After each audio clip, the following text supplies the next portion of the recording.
Assalamu alaikum muhtaram millәттәшләр, сез Татарстан Яңа гасыр каналын карыйсыз. Эфирда татарлар тапшыруы, студиядә Илдар Кыямов.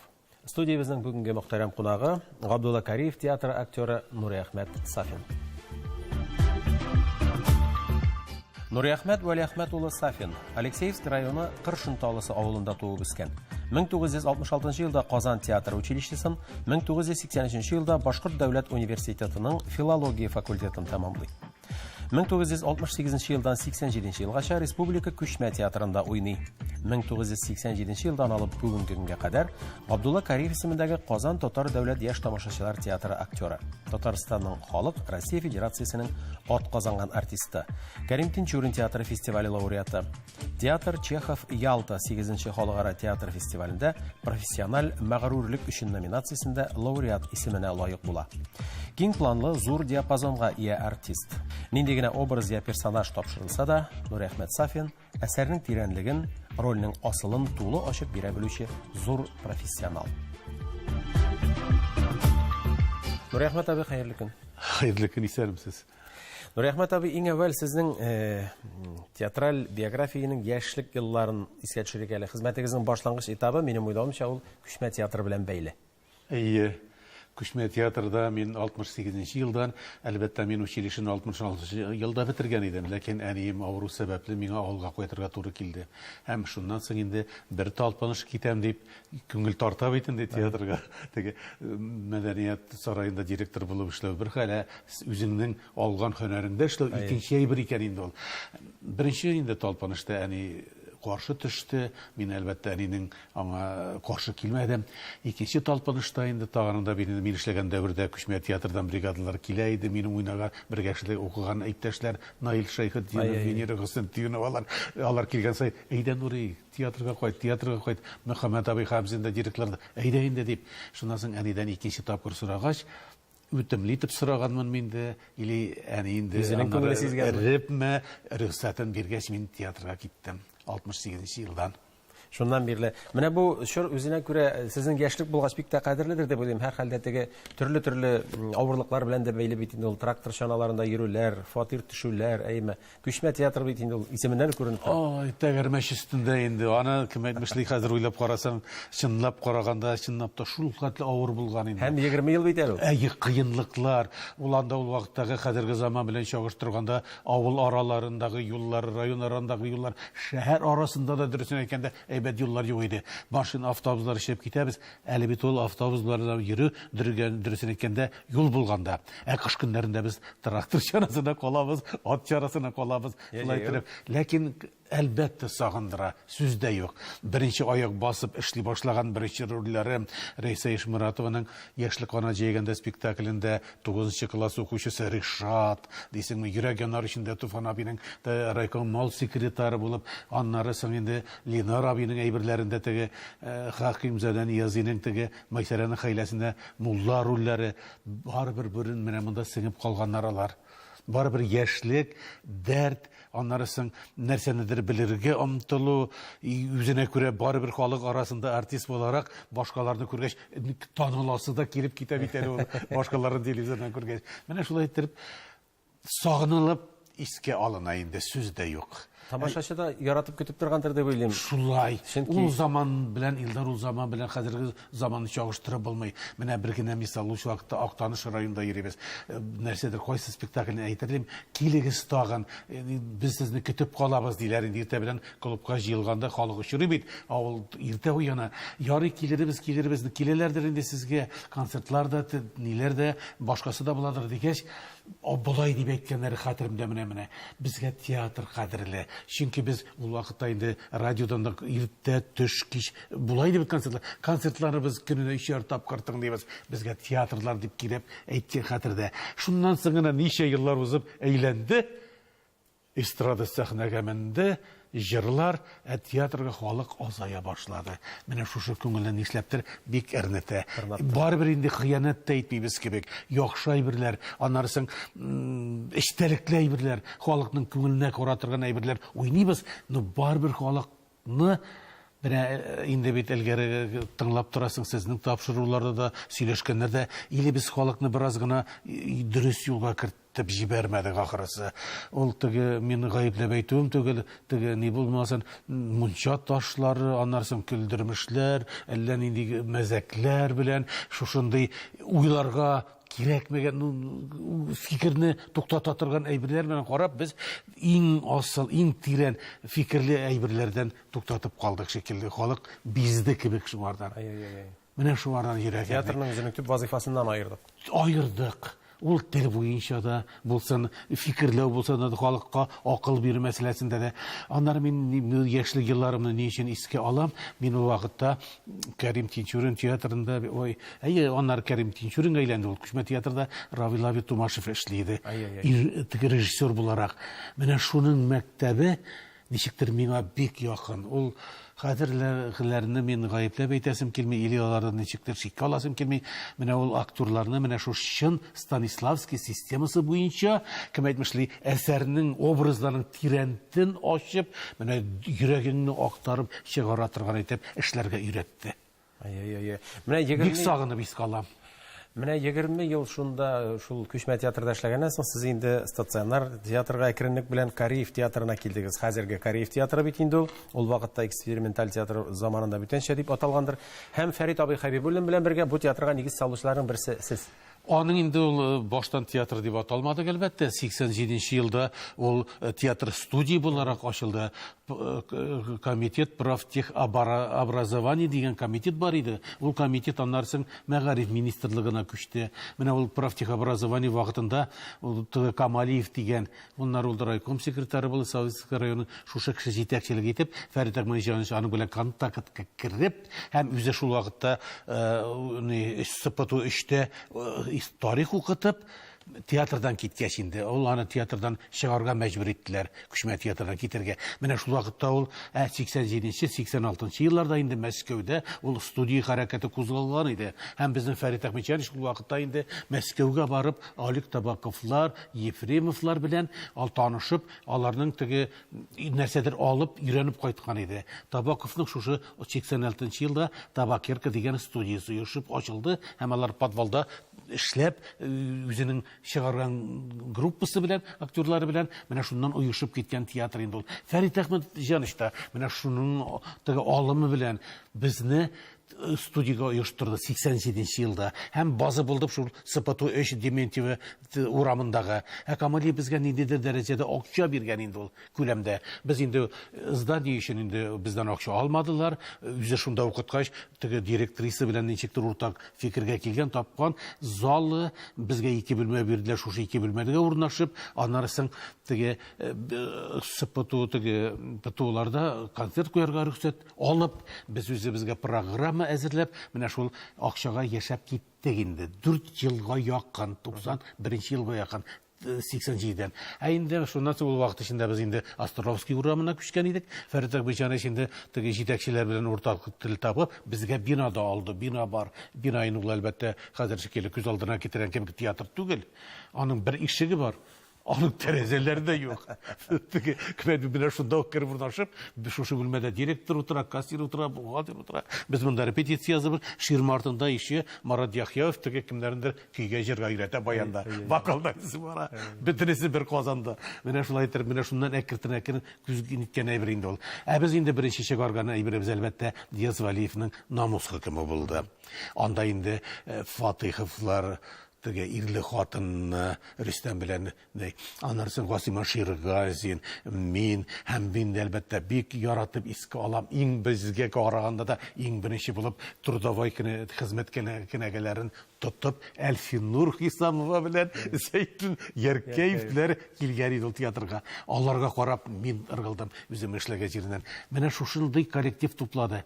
Ник бер үзешчән булсын?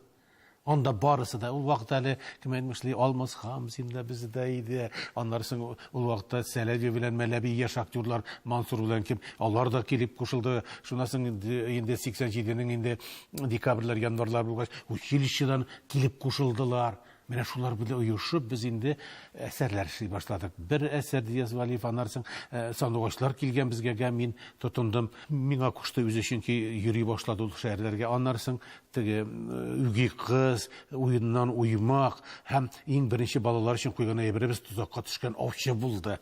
Менә шуның белән без мәктәпләргә, балалар бакчаларына йөреп, менә шушы безне коткарды, ашатты. Ул бит инде Камали биргән, комитеттан биргән акча бит күпкә җитми. Коллектив бит зурайып китте. Анда кемнәр генә иде? Бел заманында 90 Заманында зам директорлар да барлыкка килде анда, бухгалтерлар, кассирлар, артистлар. Менә шулай итеп без йөреп чыгып, 91 елда безгә бирделәр дәүләт статусы. Менә шуннан инде дәүләт статусы булып эшли башладык. Аннан соң бит әле менә Табаковларны телгә алган идегез, сезнең үзегезгә дә алардан сабак алу, осталык дәресләре өйрәнү насыйп булган, чөнки Кече Академия театрында, Чехов исемендәге театр бит инде ул мәктәп студиясендә стажировка үткәнсез, хәтта 2 тапкыр. Менә ничегрәк булды ул? Беләсезме, ул художественный театр МХАТ. Менә шунда без 93 елда алып барды, һәм 97дә ничек алып барды? Менә инде анысының секреты булып калды инде, илла дөресен әйткәндә, кайдан акча тапты, ничек итеп безгә түләде, күп теге көндәлек акчага тота торганнары да булды, аннарысын ничектер тора-бара ул ничектер премия формасында да бирде, каян таба алган, ничек таба алган, инде бу безнең хуҗабызның сәре булып кала. Дөресен әйткәндә, начар яшәмәдек, ул анда безнең театрга 30-40 тан артык кеше апарды, 50-гә якын булмаса, бухгалтерияны алып барды, тех составны алып барды, аннарсын без артист составын бөтенләй алып барды. Менә шунда без инде иртәнге 9-дан кичке 4-гә кадәр мастерство, сәхнә хәрәкәте, биюләр алып укыдык. 4-тан соң инде безне кая да булса кич белән һәрбер спектакльгә кушты, карыйсыз. Бүген 4 кеше бу театрга бара, 4 кеше тегендә бара. Зур театрларга, опералар, оперетталар хәтта кара бетердек. Менә шулай бүленгән көнебез арыдык. Ләкин зур багаж белән. Ләкин багаж. Менәсе бер айлыгы шулай узды. Бит. Анда инде дәресләрдә инде аның иң әйбәт укытучылар мастерствоны 4 сәгать бара иде. Без анда этюдтан башлап кисәкләргә кадәр. Инде 97 елдагысы именно менә шушы Табаков кул җитәкчелегендә бардык без анда. Анда Чеховның механик пианиносын өйрәндек без. Аны инде куелыш дәрәҗәсенә әзерләп, андагы шушы механик пианиносын шушының цехларында кием, баш киеме, реквизитор, бутафорлар, аяк киемнәр тектереп кайттык. Тагын акча каян алган, без белмәбез инде. Менә шулай итеп кайттык та, менә шушы механик пианино дип атала торган әйбер инде үзе уйный торган, аны даже Табаков Олег Павлович безгә бирде шикелле. Һәм без инде кайткач акча табыштырып, Олег Павловичны безгә чакырга тиеш идек без. Менә шушыны куеп бетерергә безнең сәхнәдә. Ләкин мөмкинчелекләр булмады. Ул килә алмый калды һәм безнең менә шушы өйрәнгән чын пьесабыз механик пианино шулай итеп калды. Менә шулай итеп 2 ай анда булу һәм менә шушы Мәскәүнең иң талантлы, иң бөек театрларында йөреп, иң аларның иң оста актерларын карау безгә күп нәрсә бирде. Уйнау ягыннан, аңлау ягыннан, һәм репертуарны күзәтеп, менә нәрсәләр уйнарга кирәк икән дә, ничегрәк уйнарга кирәк икән дип, менә шулай тәҗрибә җыеп кайттык инде без. Алланың рәхмәте яусын, дуга булып барсын Фәрит әфәндегә. Дөресен әйткәндә, бик күп әйбер бирде безнең театр өчен. Менә Фәүзия Бәйрәмованың Атылган йолдыз спектаклендә сез шагыйрь Һади Такташны гәүдәләндергәнсез. Менә карап торам да, хәтта кыяфәт белән дә сез Такташ ашып торасыз икән. Менә Улдар ул Һади Такташка ошату училищеда тагында бирде. Әле чәчләр минем кабарып тора, бөдрә, яшь, теге кем әйтмеш 16-17 яшьлек чаклар. Мин бер мәртәбә Гоголь урамында баскычтан күтәрелеп менәм. Эштәге курслар инде бездән курс Наил Аюповлар, Хәлим Җәләловлар, башкалар инде аларның курсы бик зур түгел, 5-6 кеше. Кара Хәлимнең әфәндемнең әйткәне хәтерем, егетләр карагыз әле кем менеп килә, безнең такташыбыз менеп килә ди. Чәч күперенке булай салынып төшкән рәсемдә нәкъ такташ булып. Менә шулар итеп Фәвзия Бәйрәмова безгә ул беренчедә мин аны әсәр өчен генә түгел, безгә статус алып биргән өчен дә аны хөрмәт итәр идем. Безнең театрның анасы дип әйтерлек ул. Чөнки менә шушы елларда әйткәнемчә 91-90нчы елларда бит кыен Булгавыр заманнар инде. Булгавыр заманнар. Менә шул вакытта Фәвзия Бәйрәмова депутатлыктан файдаланып запрос яза инде нигә. Депутатлар арасында ни өчен Татарстанда, Казан шәһәрендә рус яшь тамашачы театры бар, ни өчен татарныкы юк, милләте безне юк. Менә ни хикмәт шуның аркасында Фәвзия апаның шушы җибәргән хаты аркасында безгә бит инде оешты. Икенчесендә менә бу атылган йолдыз, ул аны ата безгә язгандыр дип уйлыйм. Чөнки менә син әйтмешли, ул мин бит аңа охшаган инде. Ул безгә килеп беренче булгач күрде. Аның ярдәме әйтеп бетергесез. Ул Такташның архивында булган теге иң интим хатларына кадәр безгә алып килеп укытты. Беренче хатыны белән Гөлҗәһрә белән ничек язылышканнар аларның, һәм аларның нинди конфликт, Гөлҗәһрә дә сезнең якташ бит әле. Гөлҗәһрә дә сезнең якташ бит әле. Әйе шул. Анысы да бар. Анысы да бар, әйе. Якташ дигәннән анысы да әйтим әле. Аннарсын теге Сыкакыйның Зөлейхасы да безнең якташ булып чыкты бит әле. Ул Котлушкиннан түгел, минем бу елы кайтканда безнең нигездә дип әйтте. Фәвзия Патагын очрады. Авыл көнендә кайтканда, менә Нуридис бу менә бу нигездә булган. Уларны ничек исбатлаган, ничек белгән уларны. Менә Гөлйөздә шул менә сезнең нигездә үскән дип. Бу Зөлейханың прототипы турында сөйләгән. Әйе. Менә шулай итеп Зөлейха теге атылган йолдыз килеп чыкты. Нибез рәссамыбыз Кәнәфи Нәхиков иде. Менә мин телевизорда күрдем әле аның 80 еллыгына багышлап, минемчә аны халык художнигына тәкъдим иткәннәр шикелле нидән. Ой, мин бик шатландым. Менә шушы аның бизәлгән сәхнә бизәлеше искиткеч иде, шушы чорны чагылдырган, менә Такташ чорындагы иде. Менә шуларны без инде анда безнең әлбәттә массага шунысы да кызыклы. Ул вакытта Фәрит Акберҗанис педагогия институтының татар филология студентлары белән нигә бәйләнешкә кирип, андагы укытучылар белән менә 20гә якын студент безгә шушы Такташ спектаклен өйрәнергә йөрде. Массада катнаштылар алар. Аннан соң мин алар группаларына барып, сәхнә телендә матур сөйләмне дә өйрәтеп йөргән идем әле. Менә. Үзара бартер ул заманда укышлар. Бартер шикелле мин өйрәтеп бирдем. Алар менә укучылары белән, аның алар араларында булган бер Ансар Гыйззәтуллин апасы егет шул хәтле талантлы иде. Ул әйбәт уйный иде. Вот шул хәтле талантлы иде. Кичкенә менә синең шикелле быегы да бар иде. Кем әйтмешли, китеп барды шул.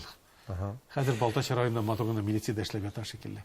Менә бу атылган йолдыз спектакленең кайбер күренешләрен хәтта Бавария, Берлин телевидениесе нәкъ менә сезнең уйнау рәвешендә сезнең уенны төшереп тә алган бит әле фонд өчен. Әйе. Менә ул ничек булды? Аның Фәрит Акберҗанис кына үзе беләдер серләрен, ничек ушушы Германиянең кинооператорларын төшерүче тагын башка кешеләрен 5-6 кешедән торган делегация шикелле килеп керделәр. Безнең Островский урамындагы тәрәзәләре юк бинабызга. Анда бит инде монда ташы име, монда тимер име, монда теге безнең репетиция ясаган бүлмә, аның тәрәзәсе дә якты да төшми. Ләкин яктырткыч әйберләр бар иде инде безнең. Менә шундый базы көчлерәк иде. Фәрит әфәнде таң каяндыр алып кемнәр белән сүзгә теге килеп инде табырга аны ниткән иде, көйләгән иде. Менә шулар килеп безнең шушы спектакльне без уйнадык. Алар хөрмәтенә, алар өчен. Һәм алар безнең кирәкле урыннарын шулай төшереп алдылар. Алар гына түгел. Ул вакытта нинди җилләр фильмын төшерүче Исә Болгар җилләре. Булат Мансуров та килде, Фәрит Әхмәтҗанис белән карап, менә шул спектакльдән карап, кешеләр сайлауы булды бинаның инде кино өчен безнең катнашты ул җирләрдә. Нури Әхмәт абый, менә кайбер кешеләр театр училищесын я булмаса башка төрле уку йортын бетерәләр дә, училищеләр арасында инде шул җитте дип ничектер үзләре канәгать булып, шулай гомерләре узган кешеләр дә бар. Саларны беләбез. Ләкин менә сез канәгать булып калмыйча югары белем алгансыз, хәтта Уфага барып. Менә бу минем уйлавымча шул профессиональлек таләбеме, әллә күңел таләбе идеме? Актер һөнәрен бөтен якларыннан өйрәнү өчен шулай кирәк булдымы? Ул ул ягы да булгандыр. Ләкин безнең укыткан укытучыларыбыз театрда, училищеда әйтәләр иде. Асия апа Хәйруллина, Нәҗип ага Гайнуллин, Рифкат абый Кишантаев Разат Исәнмәтләрдә укыды. Мен Шәхсәнем Әсфәндиярова, Анна Гатсуллина, Валерина беренчебезнең, менә шулар безгә әйтәләр иделәр. Актер һөнәре ике яклы балалар. Bir künde tavşın biterge mümkün. İli səhnəgə çıqa almaslı xalqə kilirge mümkün. Sen sələmətləgən boyunca. Ey bitinde. Nərsə də bulsa İranıgız ikisi bir hünərge. İşmasam mənə ayak kimi düzeltüşü mü, ayak kimi nitüşü bulsa da bir kişilerine bir hünəriniz bulsa üzünüz garizə bularlaydı. Mənə şunu şurada başqa buldu. Akıllı fikir biteyim mi? Bik de akıllı. Mənə xədir şulay deyib üretip çıqaralar mı iken siz biti səhnədə matur-maturuna sikirməyəcəksiniz də. Nərsə də bulsa mümkün, nərsə də bulsa ikinci hünəri alığız deyib eytmişə. Bizni mənə şulay ürettiler. Mənə şuşu başta qaldı benim. İkinciden anlarısın var bir işli yukarı bilimli kişilerinin aklatları 3-5 tenkege bulsa da arttığırak bilen etirgen bulup gitti. Anlarsın benim üçüncüden sebebi nerse de benim oku bitirgende, училищеге жибергенде мектеп okutuşuları minten küttüler benim okutuşu bulacağımını. Bik tilediler alар meni mektepке қалырға. Мектеп директорының сөзі де болды, әлі кетіп, оқи башлағаш, сентябрь, октябрь, ноябрьге қадар меңа уақыт берді. Әгер кері ойласаң, Нури қойт, ноябрьде кешкі мектепні оқы бітіресің, аннары мен сені жіберем Қазанға оқырға, бізді оқып қалырсың деп. Чөнки әдәбиятны бик яратып, башқа фәннәргә дә бик балай начар оқымадым. Шулай дип ниттеләр. Һәм менә шушы укытучы булу хыялым.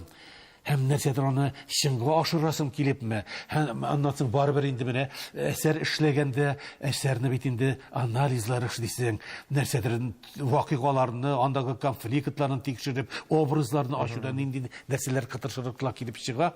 Менә шулай линияларын аңларга кирәк. Сюжетны, фабуланы аңларга кирәк. Сюжетны, фабуласын, идеясын дигәндәй, менә шулай итеп, аннар тел буенча да, чөнки бары bir миңа Мишерим малайы булгач, bir-iki күчмәдә замечание теге эшләделәр. Синең К хәрефләрең, Г хәрефләрең җык. Син бит Мишер дип әйтәм, Мишер. Менә шулай итеп, менә шулың белән тартылып киткәнмендер инде укырга. Монда укырга вакыт булмады, гастрольгә китәргә туры килде. Уфага шушы периодта аннан соң Равил Рәхимовичнең бер сүзе бар иде. Миңа аның каршына килгәч, Равил Рәхимов миңа укырга ни бирегез әле? Рөхсәт филология факультетына. Юк диде ул. Менә ни өчендер миңа сине режиссерлыкка җибәрәм мин ди, Мәскәүгә ди. Менә бер урын бар ди, менә көзгә ди, менә министерство аша ди. Аның инде министерство аша булгач экзамены булмаган минде ул, льготалары булган мен инде режиссерга барасың ди. Юкмы итәм Равил абый бармыйм. Әнә шу бая сөйләгән сүземә кайтып калып, мине укытучыларым өйрәттеләр. Аяк киеме төзәтүче булса да һөнәр өйрәндеп, мин шуңа күрә икенче һөнәр алырга телим әйтәм. Бәлки бит театрда эшләгән алмам берәр заман, шуның өчен китәм дип, каршы килде, тегелә әйтте, булай әйтте. Мин правдамы, не правдамы дигән шикелле документларны җыеп, шушы елны Уфада гастроль, теге Мәҗит Гафури театрында айдан артык. Мин шул вакытта дирек экзаменларга да, диләргә дә барысына бардым да, Onlar pişat koymuşa buldur almadılar ya da yazı günümce. İşunda kırıp kaldım. 1-2 yıldan belki gidip koytarmın diyen idim. Lakin 2 yıl içinde artık tamır jibergenmin ağırız. Üniversitette, o fakültette, uluslar bilen. Şundan da menen indi bay kızıklı ömür. Nuri Ahmet abi siz 50 yıl bola икән инде bu yıl сәхнәдә уйнавыгызга. 50 генә түгел инде елдар. 52. Булса тегеләре кушап. Аның инде әле гомумән стажым 54 җыла. Ул колхоз кырларында 6-7 класстан бирле кем әйтмешләй пишән тарттырып атларда атланып йөргәннәремнән бер пенсиягә чыкканда барысын да исәпләттем. 54 еллык стажым сәхнәдә 52. Менә инде хәзер менә бу театрда тегендә 20 булса, безнең бит инде хәзер бу 30 еллык диләр инде аны. 30 еллык дип әйтәләр. Ләкин 87дән исәпләп карап, 87-88 дип бер сезон дип караганда, без инде хәзер 31-32 сезон белән барган. Ләкин безгә рөхсәт бирмәделәр. Сезнең бит спектаклегез мәсәлән февральдә чыккан. 88-нең менә чыккан вакыттан исәпләнә ул дип дигән булып, менә шулай итеп артка калары барабыз. Ләкин менә шушы сезон эчендә без 3-4 әйбер чыгаргач, минем менә шушы 87-88 елымны әрәм итәсем килми. Намусы көме, сандугачлар, тузакка төшкән аучы, тагын 4 әйбер чыгарып, ничек инде мин 1 елым булар бу исәпләнмәсен инде. Менә барысын да исәпләсәк, кыскасы барысы да менә бәрәкәтле хезмәт белән узган. Ничек кенә булса да, алдагы елларда да без Нури Әхмәт абый сезгә шушындай кайнар илһам телибез. Һәр вакыт сәхнәдә булыгыз, тамашачыларыбыз сөендереп яшәгез. Амин, рәхмәт. Шакыруыгыз өчен бик зур рәхмәт сезгә. Рәхмәт сезгә. Хөрмәтле тамашачылар, студиябездә кунакта Татарстанның халык, Россиянең атказанган артисты Габдулла Кариев исемендәге Казан Татар дәүләт яшь тамашачылар театрының әйдәп баручы актеры Нури Әхмәт абый Сафин булды. Аның белән саубуллашабыз, тапшырыгыз тәмам. Бергә булыйк, бердәм булыйк.